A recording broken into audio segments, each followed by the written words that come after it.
Saberes y pensamiento científico. Segundo grado. Trimestre 2. Video detonador. Cuento corto.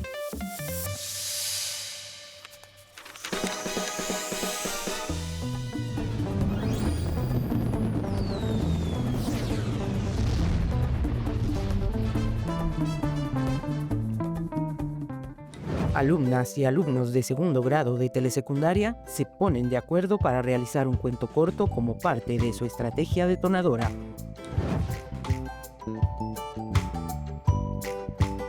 Espérame, es que te tardas mucho. ¿Y ese libro? Es un cuento sobre robots. Ah, qué curioso. Estoy leyendo un libro sobre robots y solo con verlo ya lo estoy relacionando con lo que vimos en la sesión sobre aparatos eléctricos y el magnetismo. Oigan, ¿ya ven que acordamos con el maestro hacer un proyecto académico sobre la función de campos magnéticos en aparatos eléctricos? ¿Qué les parece si escribimos un cuento corto? Sí, está, me gusta. Busquemos información acerca de qué es un cuento corto y también sobre el campo magnético y su relación con aparatos eléctricos para mañana comentarlo con el maestro. Sí, nos vemos mañana. Alumnas y alumnos se hicieron las siguientes preguntas para elaborar un cuento corto sobre el campo magnético en aparatos eléctricos. ¿Qué diferencia hay entre un cuento corto y otro tipo de cuentos? ¿Cuál es la estructura de un cuento corto? ¿Integra las mismas partes de un cuento regular? ¿Qué fuentes podemos consultar para poder escribir un cuento corto cuyo contenido se relacione con el contenido de campos magnéticos en aparatos eléctricos?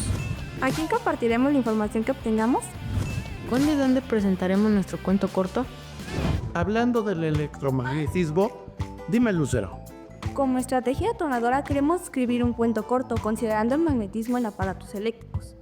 Muy buena idea. No se les olvide integrar una explicación de lo que es el cuento corto y su estructura, para que todos tengan la misma referencia. Desde ayer comenzamos a leer y encontramos que un cuento corto es una narración breve que relata hechos reales o fantasiosos. Su estructura consiste en un inicio, un desarrollo y un final. Yo tengo una hermana que va al bachillerato y me dijo que para hacerlo cuento corto debemos tener en cuenta que sean pocos personajes, un solo escenario y un desarrollo breve. Maestro, encontré algunos consejos para escribir un cuento y entre ellos definir de qué se va a tratar, que ya lo sabemos, pensar qué queremos transmitir a quien nos lea y debemos tomar en cuenta el espacio y el tiempo de lo que narraremos. Muy bien, cuando terminen su cuento, es necesario revisarlo y leerlo en voz alta, para poder detectar errores o hacer sugerencias ortográficas o de estilo. Pero sobre todo nos interesa narrar en nuestro cuento la importancia del magnetismo en aparatos eléctricos que son de gran utilidad en la casa, en la industria y en nuestra comunidad en general. Es más, nuestros personajes podrían ser diferentes aparatos eléctricos. Sí, está bien. ¿Qué les parece si vamos a entrevistar a don Carmelo, el señor que arregla los aparatos eléctricos? Sí, él nos puede hablar sobre el funcionamiento y la importancia de los aparatos eléctricos que usamos a diario.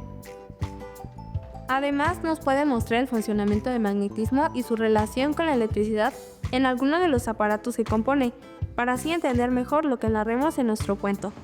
¡Qué buena idea! Sí. Vayamos a visitarlo saliendo de la escuela. ¿Y a quién más podrían entrevistar? A nuestras familias. Es más, hagamos un pequeño cuestionario como estrategia para obtener información de diferentes personas de la comunidad. Ahí sabremos la importancia de los aparatos eléctricos en el uso cotidiano. Está bien, pero necesitamos hacer un cronograma de actividades, así que me propongo para elaborarlo. Ya solo falta definir dónde y cuándo leerán sus cuentos cortos. Será nuestra comunidad áulica y aunque falta definir el cronograma, Dejamos como fecha tentativa presentado el viernes. Muy bien, continuamos con la sesión. Para la presentación de su cuento corto, las alumnas y los alumnos realizaron las siguientes actividades. Definieron qué es y cuál es la estructura de un cuento corto. Investigaron sobre la relación entre magnetismo, electricidad y el campo magnético. Definieron las fuentes a consultar. Se apoyaron con el uso de otras estrategias detonadoras. Elaboraron un cronograma sobre las actividades que realizarían, entre ellas la entrevista a personas de su comunidad. Construyeron un cuento corto utilizando palabras claves de su entorno comunitario. Y acordaron público objetivo, lugar y fecha para presentar su estrategia. Varios compañeros se acercaron a decirme que les gustó mucho cómo quedó nuestro cuento corto.